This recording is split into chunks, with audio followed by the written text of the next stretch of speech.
एक ही घड़ी और मुहूर्त पर जन्म लेने पर भी सबके कर्म और भाग्य अलग अलग क्यों होते हैं? आपके मन में भी यह सवाल कभी न कभी जरूर आया होगा कि एक ही घड़ी और मुहूर्त में जन्म लेने पर भी सबके कर्म और भाग्य अलग अलग क्यों होते हैं? एक बार यह प्रश्न एक राजा के मन में आया। उसने कुछ विद्वान ज्योतिषों और महात्माओं की सभा बुलाई। राजा ने उनसे यह प्रश्न किया कि मेरी जन्म पत्रिका के अनुसार मेरा राजा बनने का योग था। मैं राजा बना, किंतु इस घड़ी में मुहूर्त में अनेक जनतों ने जन्म लिया होगा जो राजा नहीं बन सके। ऐसा क्यों? इसका क्या कारण है? राजा के इस प्रश्न से सब निरुत्तर हो गए। क्या जवाब दे कि एक ही घड़ी और मुहूर्त में जन्म लेने पर भी सबके भाग्य अलग अलग क्यों हैं? सब सोच में पड़ गए कि अचानक एक वृद्ध व्यक्ति खड़े हुए और बोले, महाराज जी की जय हो। आपके प्रश्न का उत्तर यहाँ भला कौन दे सकता है? आप यहाँ से कुछ दूर घने जंगल में यदि जाएं तो वहां पर आपको एक महात्मा मिलेंगे। उसने आपका उत्तर मिल सकता है। राजा की जिज्ञासा बढ़ी और घोर जंगल में जाकर देखा कि एक महात्मा आग के ढेर के पास बैठकर अंगार खाने में व्यस्त है। सहमे से राजा ने महात्मा से जैसे ही प्रश्न पूछा, महात्मा ने क्रोधित होकर कहा, तेरे प्रश्न का उत्तर देने के लिए मेरे पास समय नहीं है। मैं भूख से पीड़ित हूँ। तेरे प्रश्नों का उत्तर वहां से कुछ आगे पहाड़ियों के बीच एक और महात्मा है, वह दे सकते हैं। राजा की जिज्ञासा और बढ़ गई।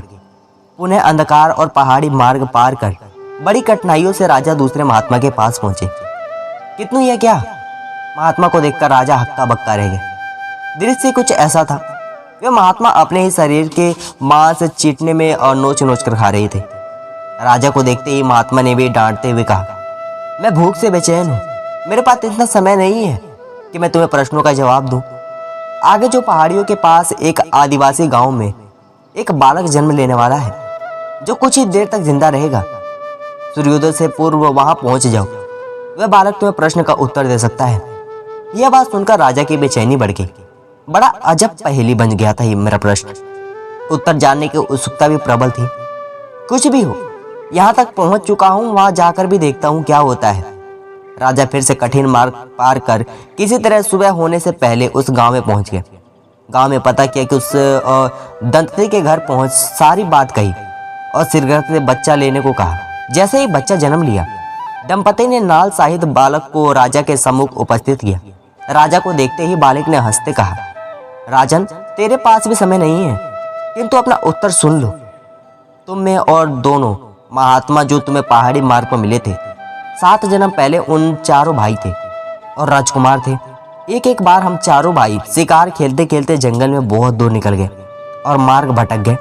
हम भूख और प्यास के बेहाल थे और अचानक हमें एक आटे की पोटली मिली थी। जैसे जैसे हमने आटे की 4 बाटी बनाई और अपनी अपनी बाटी लेकर खाने बैठे ही थे कि भूख प्यास से तड़पते हुए एक महात्मा वहां आ गए।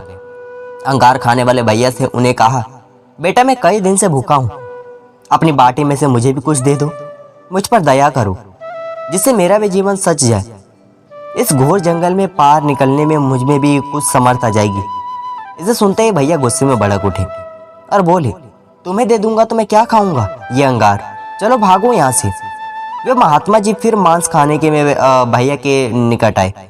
उसने भी अपनी बात कही, किंतु उस भैया ने भी महात्मा से गुस्से में आकर कहा कि बड़ी मुश्किल से प्राप्त यह बाटी तुम्हें दे दूंगा तो मैं अपना मांस नोच कर खाऊंगा। भूख से लाचार महात्मा मेरे पास भी आए, मुझे भी बाटी मांगी तथा दया करने को कहा, किंतु मैं भी भूख से धैर्य खोकर कह दिया, चलो आगे बढ़ो, मैं क्या भूखा मारूं। बालक बोला। अंतिम आशा लिए वे महात्मा आपके पास आए। दया की सूचना सुनते ही आपके उसकी दशा का दया करते हुए खुशी से अपनी बाटी में एक आधी बाटी आदर सहित उस महात्मा को दे दी।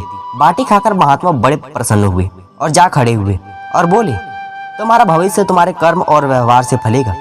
बालक ने कहा, इस प्रकार है राजन, उस घटना के आधार पर हम अपना भोग भोग रहे हैं। धरती पर एक समय में अनेक फूल खिलते हैं, किंतु सबके फल रूप गुण आकार प्रकार स्वाद के भिन्न होते हैं।